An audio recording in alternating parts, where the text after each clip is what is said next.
Namaskar, welcome to our channel. In this video, we will be discussing problems of NDA and we are discussing previous year questions. Our topic is trigonometric function और ये हमारा छठा video है।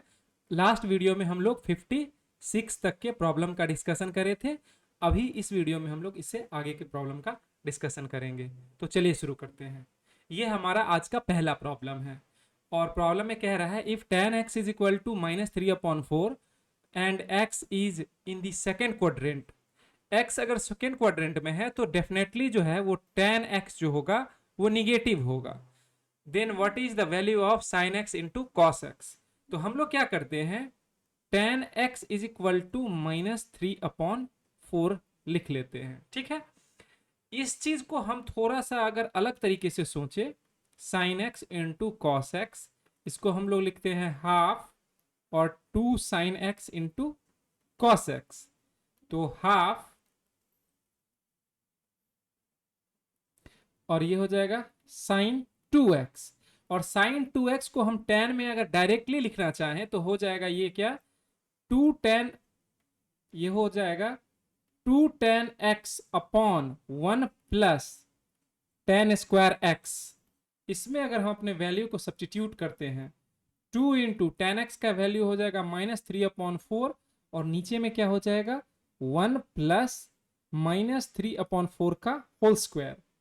तो इस 2 से ये 2 cancel हो जाएगा, -3/4 और ऊपर में 1 है, इसका अगर करेंगे तो 1 प्लस ये हो जाएगा 9/16। थोड़ा सा और सिंप्लीफाई करेंगे तो -3/4, 16 ऊपर चला जाएगा और नीचे में क्या आ जाएगा 16 प्लस 9। इस 4 से ये हो जाएगा 4, तो ये हो जाएगा -12 और नीचे में 25। ये हमारा हो गया फाइनल आंसर। अब लोग मेरे से पूछ सकते हैं कि सर आप sin x और cos x को sin 2x में क्यों करें। तो मेरा सिंपल सा आंसर होगा कि हम लोग क्वाड्रेंट सेकेंड दिया हुआ है, इसके बावजूद हम लोग एंगल में नहीं जाना चाह रहे हैं, हम लोग सीधे tan x का वैल्यू को डायरेक्टली सब्स्टिट्यूट कर रहे हैं और इस कारण से ये वैसे वो करना गलत नहीं है और वो ज़्यादा मतलब टेक्निकल चीज़ है और ज़्यादा अच्छा भी है। सेकेंड क्वाड्रेंट में है तो हमारा एक साइन जो है वो होगा वो पॉजिटिव होगा और कॉस होगा वो निगेटिव होगा। तो हम इसको P और B लेके और इसमें माइनस साइन को हम लोग यहाँ पे गॉन, मतलब हम अगर P को लेंगे तो हम उसको मान लेंगे 3 के और B को मान लेंगे 4 के और इससे हम लोग h को निकालेंगे जो कि आएगा 5 के और इससे साइन कॉस निकालेंगे और कॉस वाले में कॉस x को जो हम लिखेंगे b/h, तो हम लोग लिख देंगे बाय डिफॉल्ट -4k/5k। ये लिखने का मेरा मोटो ये होगा कि cos x चूंकि सेकंड क्वाड्रेंट में है तो ये निगेटिव होगा और sin x सेकंड क्वाड्रेंट में जो है पॉजिटिव होगा। तो हम sin x cos x को ऐसे लिखेंगे, sin x अगर यहां से लिखना चाहेंगे तो हो जाएगा p/h और p क्या है, p है हमारा 3k/5k और यहाँ पे चूंकि sin x सेकंड क्वाड्रेंट में है तो ये पॉजिटिव होगा। जब हम इस दोनों को मल्टीप्लाई करेंगे तो अगेन हमारा रिजल्ट यही आएगा। तो ये दो अलग अलग तरीका है। एक तरीका में हम लोग ट्रिग्नोमेट्रिक मल्टीपल एंगल का जो फॉर्मूला है उसको यूज करें और उसमें हम लोग साइन को नहीं भी देखे तो tan का जो वैल्यू था उसी से हम लोग कैलकुलेट कर लिए। दूसरे तरीके में हम लोग जो इसमें दिया गया इंस्ट्रक्शन उसको हम फॉलो करते हुए बनाए। एग्जाम में हमारा पर्पस प्रॉब्लम को सॉल्व करना है और आपको जैसे जब जितना ज़्यादा प्रैक्टिस होगा एक प्रॉब्लम को अलग अलग तरीके से सॉल्व करने का प्रैक्टिस हो जाएगा और उसमें से कुछ तरीका जो होगा वो ज़्यादा अप्रोप्रिएट होगा उस पर्टिकुलर प्रॉब्लम के लिए। तो ये सब प्रैक्टिस करना है और सीखने के टाइम में बहुत ज़्यादा मतलब कंजूसी नहीं करना है। सीखने में बहुत उदार रहना है। एग्जाम में आपको बहुत ज़्यादा प्रिसाइज रहना है, फोकस्ड रहना है। एग्जाम में आपको अपना नॉलेज नहीं दिखाना है, एग्जाम में आपको टाइम बचाना है और कम से कम समय में सही तरीके से सॉल्व करना है। ठीक है, अगले प्रॉब्लम पे चलते हैं। इसको देखिए, द वैल्यू ऑफ कोसेक, और ये कोसेक और सेक में हम लोग को उतना कॉन्फिडेंट नहीं फील करते तो हम लोग सबसे सिंपल करेंगे क्या, पहले इसको लिख देंगे साइन 7π/6 और इसको लिख देंगे 1/cos 5π/3। अब देखिए 7π/6 है, इसको हम लोग लिख सकते हैं, क्या लिख सकते हैं, साइन पाई प्लस π/6 और इसमें से हम cos को क्या लिख सकते हैं, cos 2π - π/3। अब इसको सिंप्लीफाई करके देखिए 6 pi plus pi 7 pi upon 6 और ये हो जाएगा 3 2 जा 6 माइनस 1 5 पाई अपॉन 3। ये करने का मेरा मोटो ये है, हमको पता है पाई और 2 पाई पे जो हमारा ट्रिग्नोमेट्रिक रेशियो होता है वो चेंज नहीं होता है, तो हम लोग लिखेंगे साइन। लेकिन पाई प्लस थीटा जो हो जाएगा वो हो जाएगा थर्ड क्वाड्रेंट में, थर्ड क्वाड्रेंट में आ जाएगा, और थर्ड क्वाड्रेंट में साइन निगेटिव होता है तो हम लोग माइनस साइन पाई बाई 6। और 2 पाई माइनस जो होगा वो हो जाएगा फोर्थ क्वाड्रेंट में, फोर्थ क्वाड्रेंट में कॉस पॉजिटिव होता है तो इसको हम लिखेंगे cos pi by cos pi by 3। इसको हम लिखेंगे, ये पाई बाई 6 जो होता है वो होता है 1/2, तो हम लिखेंगे 1 अपॉन माइनस 1/2, और इसका पाई बाई 3 भी जो होता है वो भी होता है 1/2। तो ये हो जाएगा, दोनों ऊपर में चला जाएगा -4, माइनस नीचे लगा हुआ है, दोनों दो ऊपर जाएगा तो 4 हो जाएगा, तो -4, यानी कि हमारा आंसर जो हो जाएगा वो हो जाएगा सी। ये हमारा आंसर हो गया। ठीक है, अगले प्रॉब्लम पे चलते हैं। ये बहुत ही सिंपल सा प्रॉब्लम है, और प्रैक्टिस अगर आपका रहेगा तो आप डायरेक्टली देख के कर सकते हैं, लेकिन हम अगर सॉल्व करना चाहें तो हम पहला और अंतिम टर्म को एक बार देखते हैं। तो 59 और 31 को अगर ऐड करेंगे तो ये हो जाएगा 90। इसके बाद अगर इससे 57 और 33 को करेंगे तो वो भी 90 ही होगा। इसका मतलब ये 90 माइनस थीटा के फॉर्मेट में इसको हम अरेंज कर सकते हैं। तो हम लिखेंगे इसको 90 माइनस 59 10 90 माइनस 57, तीन टर्म लिख लेते हैं, उसके बाद हम सो ऑन कर देंगे। इसके बाद अगला 55, जैसे ये दो दो, ये इसमें क्या है, दो दो का गैप है, तो अगला 55 होगा, तो 35 में 90 माइनस 55 और सो ऑन। बीच वाला एक टर्म होगा, बीच वाला एक टर्म होगा उसको हम लोग लिख देते हैं, ये हो जाएगा 45, और फिर सो ऑन। लास्ट में जो हमारा है 1057 और 1059। अब इस चीज को अगर हम लिखते हैं तो ये 90 माइनस थीटा जो होता है वो होता है कॉट थीटा, तो कॉट 59 कॉट 57 कॉट 55, और ये 1045 सो ऑन, 1045 जो है वो हो जाएगा 1, और फिर सो ऑन, ये 1057 1059, tan और cot जो है मिलके 1 हो जाएगा, ये 57 मिलके 1 हो जाएगा, और इसी तरीके से ये 55 जो है इधर यहाँ 55 सो ऑन, जहां जब यहाँ पे 45 से 44 होगा वो 46 से मिलके इस दूरे को दोनों को कैंसिल कर देगा। अल्टीमेटली हमारा प्रोडक्ट जो आएगा वो आएगा 1। तो हम इसका आंसर क्या लिखेंगे, C1। ठीक है, अगले प्रॉब्लम पे चलते हैं, इसको देख लेते हैं। इसको देखने से हम कहेंगे कि इसको आप सॉल्व करने की जरूरत ही नहीं है।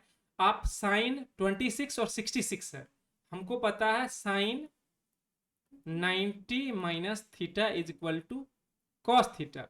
हम लोग क्या करते हैं, साइन 24 माइनस कॉस 66 को हम सिंप्लीफाई करते हैं, साइन 90 माइनस 66 माइनस कॉस 66, तो ये हो जाएगा cos 66 माइनस cos 66 जीरो। इसका मतलब इस टर्म का वैल्यू जीरो है, तो इसका जो भी वैल्यू आएगा वो रियल नंबर होगा, और इनटू जीरो जो है वो जीरो आ जाएगा। तो इसका आंसर हमारा क्या हो गया, बी। ये हमारा आंसर हो गया। ठीक है, अगले प्रॉब्लम पे चलते हैं। A chord subtend angle 120 degree at the center of a unit circle, then ये हम लोग नाइन्थ या 10th क्लास में पढ़े होंगे सर्कल चैप्टर, उसमें जो बेसिक हम लोग जो थ्योरम वगैरह सीखे थे बस उसी का एक एप्लीकेशन है इसमें। इसमें एक सर्कल हम ड्रॉ कर लेते हैं, और सर्कल में क्या कहा गया है कि एक यूनिट सर्कल है। यूनिट सर्कल कहने का मतलब कि उसका जो रेडियस होगा वो हो जाएगा 1 यूनिट का। ठीक है, ये आर जो है 1 यूनिट का। अब इसके ये क्या कर रहा है, सेंटर पे 120 डिग्री का एंगल सबटेंड कर रहा है। जब हम इससे एक परपेंडिकुलर ड्रॉ करेंगे कॉर्ड पे तो हमको पता है कि ये दोनों जो है वो कॉन्ग्रुएंट ट्रायंगल है, दोनों एक जैसा एकदम सेम ट्रायंगल है, साइड वाइज भी और एंगल वाइज भी। तो हम लोग क्या करेंगे, अगर ये 90 है, ये इसको बाइसेक्ट कर देगा तो ये 60 हो जाएगा, ये भी 60 हो जाएगा, तो ये हो जाएगा 30। इस ट्रायंगल को हम लोग बाहर निकाल लेते, हमारे पास एक ट्रायंगल मिल गया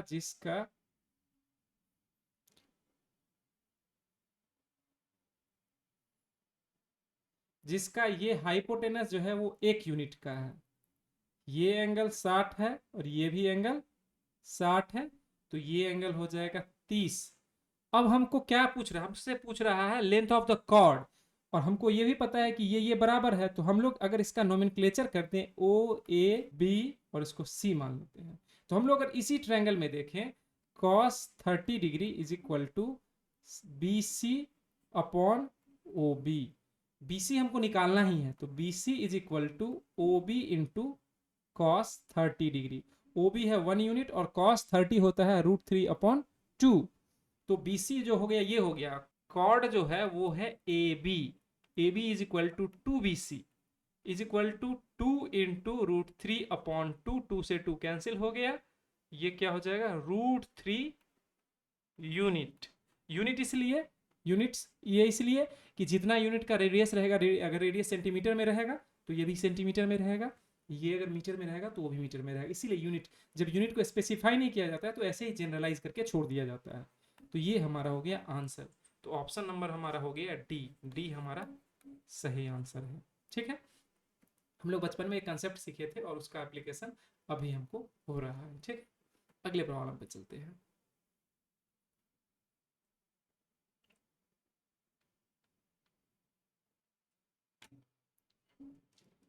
अब इसको देखिए, जब भी इस तरह का tan cot या सेक कोसेक रहे, अगर वो डायरेक्ट फॉर्मूले में है तो ठीक है, अगर डायरेक्ट फॉर्मूले में नहीं है तो हम इंटीग्रेशन वाले वीडियोस में हमेशा बोलते हैं कि आप उसको साइन कॉस में लेके जाइए, क्योंकि हम लोग जो बचपन में सीखते हैं सारा फॉर्मूला साइन कॉस में सीखते हैं, तो साइन कॉस में जितना हम लोग कंफर्टेबल होते हैं या जितना हम लोग को फॉर्मूला पता होता है, उतना हम लोग को दूसरे ट्रिग्नोमेट्रिक रेशियो में नहीं पता होता है, तो हम लोग इसी चीज को फॉलो करेंगे। और यहाँ पे क्या करते हैं, 1 प्लस कॉट को लिखेंगे कॉस एक्स कॉस थीटा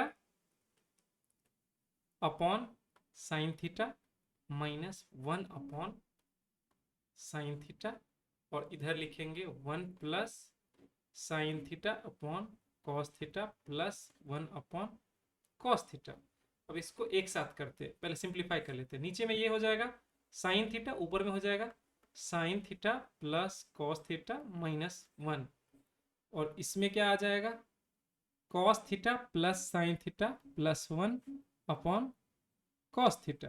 अब नीचे में वाले टर्म को हम एक साथ कर सकते हैं, sine theta into cos theta, ऊपर में अगर गौर से देखें तो sine theta plus cos theta -1 और sine theta plus cos theta +1, हम लोग बचपन में सीखे हैं a plus B into A minus B is equal to A square minus B square, हम लोग वही करते हैं, sine theta plus cos theta का होल स्क्वायर -1 का स्क्वायर।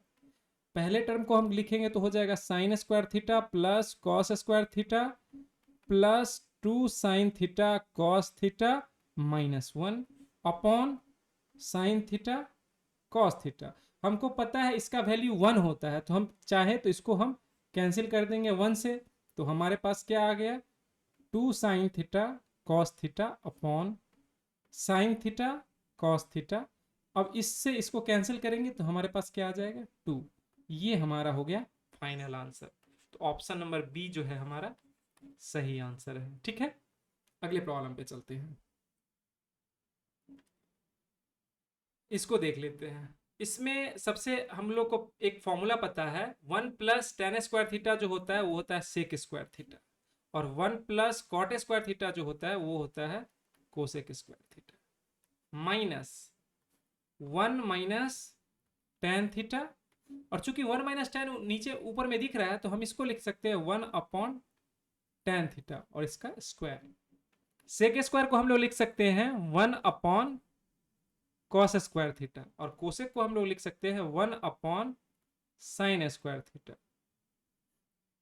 इसको हम लिखेंगे तो हो जाएगा टेन थीटा ऊपर चला जाएगा और 1 माइनस टेन थीटा और डिवाइडेड बाय टेन थीटा -1 और पूरे का होल स्क्वायर, इसको कर लेंगे, ऊपर जाएगा साइन स्क्वायर थीटा, नीचे में रह जाएगा कॉस स्क्वायर थीटा, माइनस इससे अगर इसको कट करेंगे तो हमारे पास -1 आएगा, तो माइनस टेन थीटा का होल स्क्वायर। तो पहले क्या आ गया, tan square theta minus tan square theta is equal to 0। ये हो गया हमारा आंसर, ये हो गया ऑप्शन नंबर ए। ठीक है, अगले प्रॉब्लम पे चलते हैं। Interior angle of regular octagon of, इसका फॉर्मूला है और बहुत सिंपल है। इसका सिंपल इंटीरियर एंगल का जो फॉर्मूला होता है ऑफ पॉलीगॉन, वो होता है n-2 into pi divided by n। लेकिन हम इसको डेराइव कर देंगे। अब डेराइव के वर्ड सुन के आप लोग घबराइएगा नहीं, क्योंकि हम लोग इसको मैक्सिमम 1 मिनट में डेराइव कर देंगे। ठीक है, हम लोग क्या करते हैं, एक हेक्सागन लेते हैं, रेगुलर हेक्सागन। एक देखिए, इसमें रेगुलर का वर्ड का मतलब हो गया कि जो साइड है हमारा वो सेम सेम लेंथ का है। हम ड्रॉ कर रहे हैं तो थोड़ा सा मतलब उतना अच्छा ड्रॉ नहीं हो पा रहा है, लेकिन फिर भी अप्रोक्सली है। रेगुलर का मतलब यही होता है कि सारा साइड, रेगुलर जो वर्ड है रेगुलर, इसका मतलब जो है साइड लेंथ जो है वो सेम है, वो सेम साइड का है, मतलब साइड लेंथ बराबर बराबर है। बराबर है तभी जाके ये सारा जो अंदर का ट्रायंगल होगा वो कॉन्ग्रुएंट होगा, यानी कॉन्ग्रुएंट होगा तो अंदर का सारा एंगल सेम हो जाएगा। अब देखिए, ये हम हेक्सागन ड्रॉ करे हैं, हेक्सागन ड्रॉ करे हैं और इसमें 6 ट्रायंगल बनेगा। 6 ट्रायंगल के सारे एंगल का सम कितना हो जाएगा, 6 इंटू पाई, और सेंटर पे 360, किसी पॉइंट पे टोटल एंगल कितना बनता है 360 डिग्री का। अगर उस एंगल को हम घटा ले तो -2 पाई अपॉन, अब हमारे पास साइड कितना है 6 है, तो इससे 6 से भाग देंगे तो इसमें हो जाएगा 4 पाई अपॉन 6। इसको अगर हम जनरलाइज करके रखें तो हमारे पास अगर n साइड का रेगुलर पॉलीगॉन होगा तो n इंटू पाई, एक ट्रायंगल का टोटल एंगल 180 डिग्री होता है, माइनस सेंटर पे एंगल बनेगा हमेशा 2 पाई और डिवाइडेड बाई n साइड। तो इसी को अगर हम लिखेंगे तो n-2 into pi divided by n, यही होता है हमारा इंटरनल एंगल का फॉर्मूला। अब इस फॉर्मूले में अगर हम वैल्यू डालेंगे तो साइड लेंथ से तो हमको मतलब है नहीं, हमको एंगल पूछ रहा है, तो एंगल पूछ रहा है तो n का वैल्यू हम रखेंगे 8-2 इंटू पाई डिवाइडेड बाई 8, यानी कि 6 पाई अपॉन 8। इसको करेंगे तो ये 4, इसको करेंगे तो ये 3, तो हमारा क्या हो जाएगा 3 पाई अपॉन 4 जो हो जाएगा वो हो जाएगा इंटरनल एंगल इसका, एक रेगुलर पॉलीगॉन का। तो ये अब देखिए, एक्चुअली ये इसमें से ये पूरा एंगल जो हो जाएगा वो हो जाएगा 3 पाई अपॉन 4 का, मतलब ये हेक्सागन है, सॉरी, जो हमारा ऑक्टागन होगा उसका जो इंटरनल एंगल होगा वो ये हो जाएगा। तो हमारा ऑप्शन नंबर क्या हो जाएगा, बी। तो बी हमारा ऑप्शन है। तो कई बार जैसे जब हम लोग सीख रहे हैं उस पॉइंट पे हम लोग फॉर्मूला जो जो मतलब जहां तक संभव हो, हम ये नहीं कह रहे हैं कि आप सारे फॉर्मूले को डिराइव करना शुरू कर दीजिए और उसके कारण जो है आप अपना जो सिलेबस है वहां पे पिछड़ जाइए। जब आपको टाइम रहे और आपको लगे कि इस फॉर्मूले को आप समझ नहीं पा रहे हैं तो उसके डेरिवेशन या वो कैसे डिराइव हुआ है उस चीज को आप जानिए। उसका फायदा सबसे बड़ा ये होता है कि आप फॉर्मूले को याद नहीं करना पड़ेगा। दूसरी बात की, अगर प्रॉब्लम में ट्विस्ट कर दिया, घुमा दिया प्रॉब्लम को, इंटरनल एंगल के बदले कुछ और पूछ दिया, तो आपको पता है कि आप क्या कैलकुलेट करना है आपको और आप क्या निकालना चाहते हैं। उससे आपका क्या होगा कि आप आराम से अपने प्रॉब्लम को मतलब सॉल्व कर पाइएगा। तो इसलिए ये जरूरी है। ठीक है, अगले प्रॉब्लम पे चलते हैं। ये प्रॉब्लम ठीक है, मतलब भारी भी नहीं है उतना कि मतलब नहीं बने, मगर मतलब ऐसा नहीं है कि फॉर्मूला डाले और आंसर निकल गया, थोड़ा सा वर्कआउट करना पड़ेगा। तो इसमें इसको हम लोग पोलर फॉर्म में कन्वर्ट करेंगे। हम लोग लिखते हैं 7 is equal to R cos alpha, और 24 को लिखते हैं आर साइन अल्फा। ठीक है, तो ये हो जाएगा R sine theta cos alpha plus R sine alpha cos theta is equal to 25। इसको लिखेंगे तो हो जाएगा R sine theta plus alpha is equal to 25। अब हम क्या करते हैं, इसको हम स्क्वायर और करके ऐड करते हैं, तो R square is equal to हो जाएगा 7 स्क्वायर प्लस 24 का स्क्वायर। इसको सिंप्लीफाई करेंगे तो हो जाएगा ये 49 और 576, दोनों को जोड़िएगा तो हो जाएगा 625। तो इससे क्या निकलेगा, r इज इक्वल टू 25।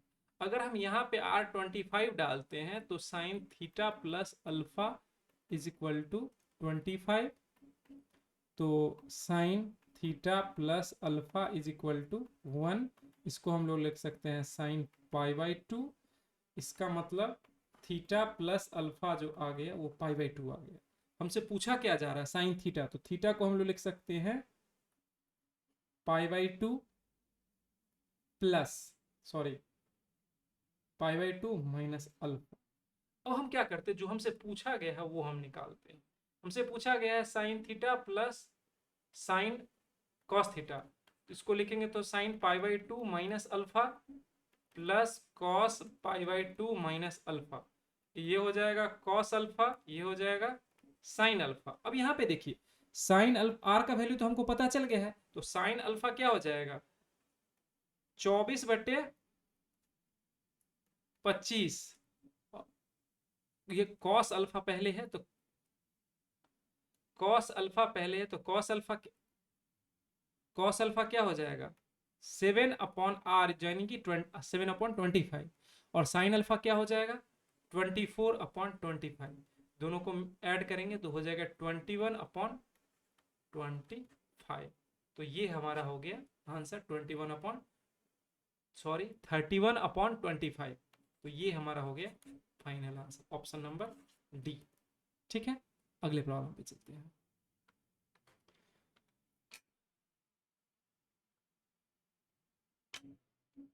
इसमें देखिए 3 cos theta is equal to 4 sin theta.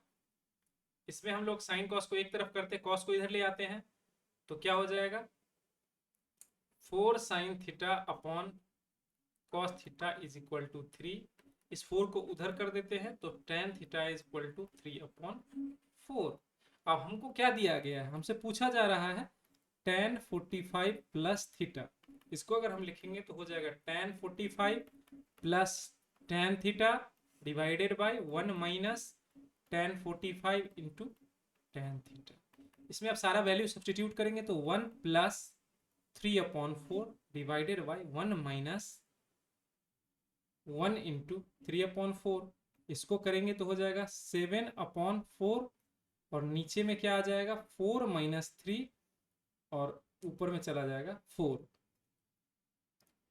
चला जाएगा, तो 4 से ये 4 कैंसिल, 7/1 यानी कि 7। ये हमारा हो गया आंसर, ऑप्शन नंबर बी। तो बी हमारा हो गया सही आंसर। तो ये बहुत ही बेसिक प्रॉब्लम है, अगली प्रॉब्लम पे चलते हैं।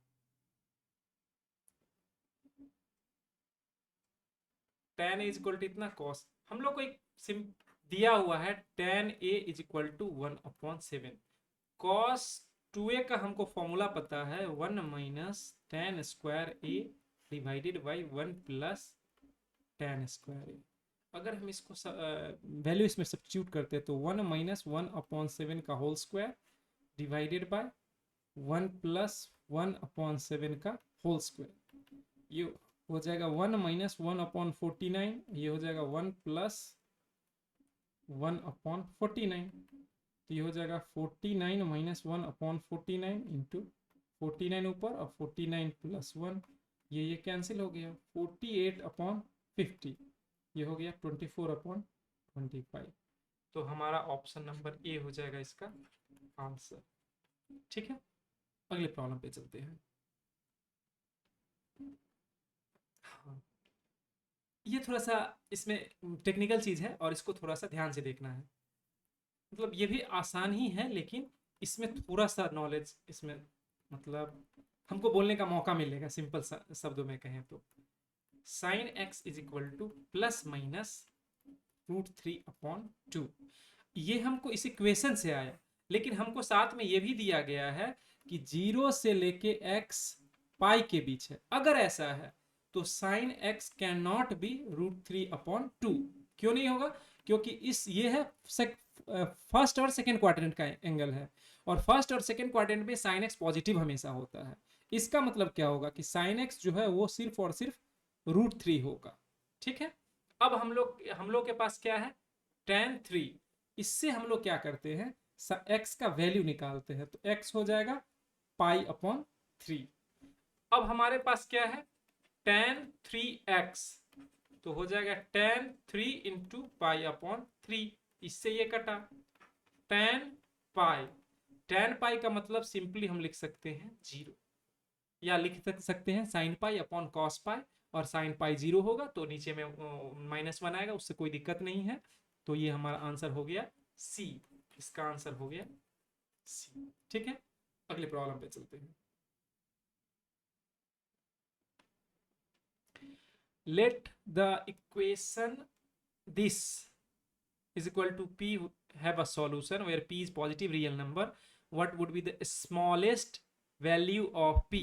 एकदम सिंपल सा है, sec x into cosec x is equal to p।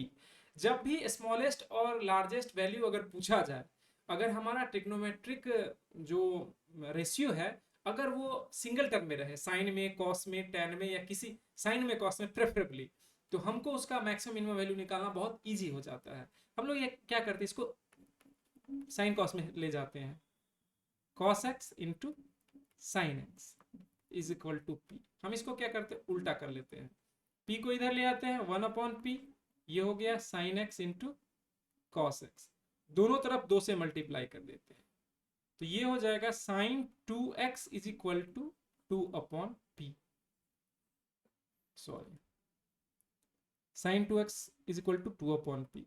अब हमसे पूछा जा रहा है p का स्मॉलेस्ट वैल्यू। चूंकि साइन 2x और p में रेसिप्रोकल रिलेशन है और 2 हमारा कांस्टेंट है, इसका मतलब 2 का वैल्यू चेंज नहीं होगा। इसका मतलब p का अगर हमको स्मॉलेस्ट वैल्यू चाहिए तो इसका हमको लार्जेस्ट वैल्यू लेना पड़ेगा। अगर p का, या इसको उल्टा ही कर लेते हैं, p is equal to 2/sin 2x। अब p का अगर स्मॉलेस्ट वैल्यू चाहिए तो हमको इसका लार्जेस्ट वैल्यू लेना पड़ेगा, और sin 2x का लार्जेस्ट वैल्यू 1 होता है। तो p अगर हम लिखना चाहें तो लिख सकते हैं p smallest is equal to 2/1 is equal to 2। ये इसका मिनिमम वैल्यू हो। ठीक है, तो ये हमारा हो गया सी। अगले प्रॉब्लम पे चलते हैं। थीटा का वैल्यू 0 फर्स्ट क्वाड्रेंट में है और ये हमसे पूछ रहा है अटेन मैक्सिमम वैल्यू एट। इस तरह के प्रॉब्लम का सबसे आसान तरीका है कि जो हमारा एक्सप्रेशन दिया हुआ है ट्रिग्नोमेट्रिक एक्सप्रेशन, उसको हम लोग फंक्शन मान लेते हैं। ये मान लेते हैं F theta is equal to ये है, इसका डेरिवेटिव निकालते हैं, D F theta D theta, तो ये हो जाएगा D sine theta plus sine theta into cos theta. इस पूरे टर्म का डेरिवेटिव साइन थीटा का हो जाएगा कॉस थीटा, और इसको डिफ्रेंशिएट करेंगे तो sine theta cos theta D theta cos theta, plus इसको डिफ्रेंशिएट करेंगे तो हो जाएगा साइन थीटा, कॉस का हो जाएगा minus sign theta, plus cos को बचा लेते हैं और साइन को करेंगे तो हो जाएगा कॉस थीटा। तो इससे क्या आ जाएगा, cos minus sine square theta plus cos square theta. इसको हम लोग क्या करते हैं, इसको हम लोग कॉस में कन्वर्ट कर लेते हैं, तो हो जाएगा cos theta 1 minus cos square theta plus cos square theta. इसको लिखेंगे तो हो जाएगा cos square theta minus minus plus cos square theta plus cos theta -1। अगले पेज पे इसको लेके चलते हैं, तो हमारे पास क्या आया, D F theta D theta, ये आया 2 cos square theta plus cos theta -1। एक बार चेक कर लिया जाए, एकदम सही है। अब इसको हमको 0 से इक्वेट करना है, D F theta D theta अगर 0 होगा तो क्या हो जाएगा, 2 cos square theta plus cos theta -1 is equal to 0। इसको अगर हम लिखेंगे तो हो जाएगा 2 cos theta plus cos square theta, इसमें हम लोग 2 कॉस थीटा और माइनस कॉस थीटा कर लेते हैं इज इक्वल टू 0। तो 2 कॉस थीटा अगर कॉमन ले लेंगे तो हो जाएगा कॉस थीटा +1 और -1 लेंगे तो cos theta +1 is equal to 0। इससे क्या आया 2 कॉस थीटा -1 और cos theta +1 is equal to 0। तो एक वैल्यू आएगा कॉस थीटा का 1/2 और cos theta is equal to -1। -1 थोड़ा सा चेक करना पड़ेगा क्योंकि हमारा फर्स्ट क्वाड्रेंट का एंगल है और फर्स्ट क्वाड्रेंट में कॉस कभी -1 नहीं हो सकता है क्योंकि कॉस -1 पाई कॉस पाई पे होता है। तो ये वैल्यू फिजिबल नहीं है क्योंकि हमारा थीटा जो है लाई कर रहा है 0 से पाई के बीच। इसका मतलब ये वैल्यू हमारा सही है। तो इससे हमारा जो थीटा का वैल्यू निकलेगा वो निकलेगा π/3। हमसे पूछा क्या जा रहा है, हमसे थीटा का ही नहीं मैक्सिमम वैल्यू पूछ रहा है। तो π/3 आया। अब हम क्या करते हैं, एक नंबर लाइन ड्रॉ करते हैं।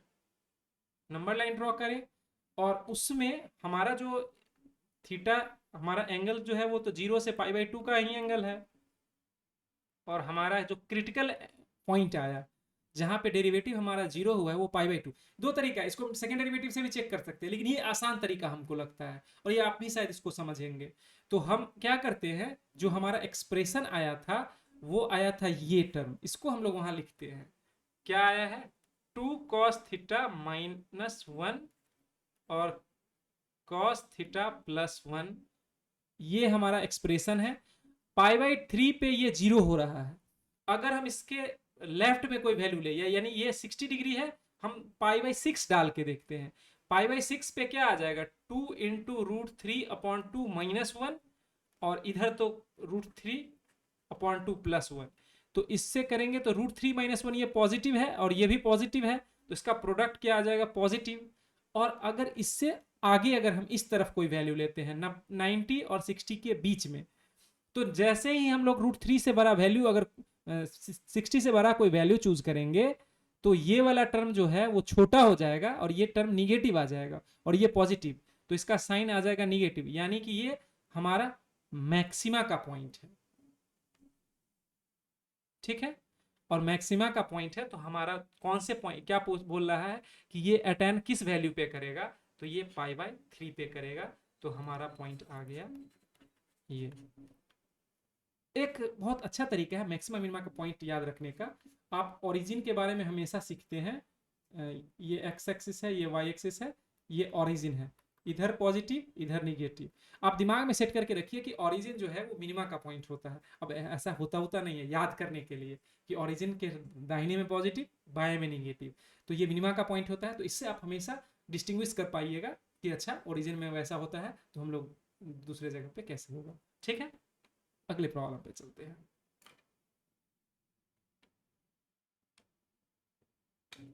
ठीक है, इसको देख लेते हैं।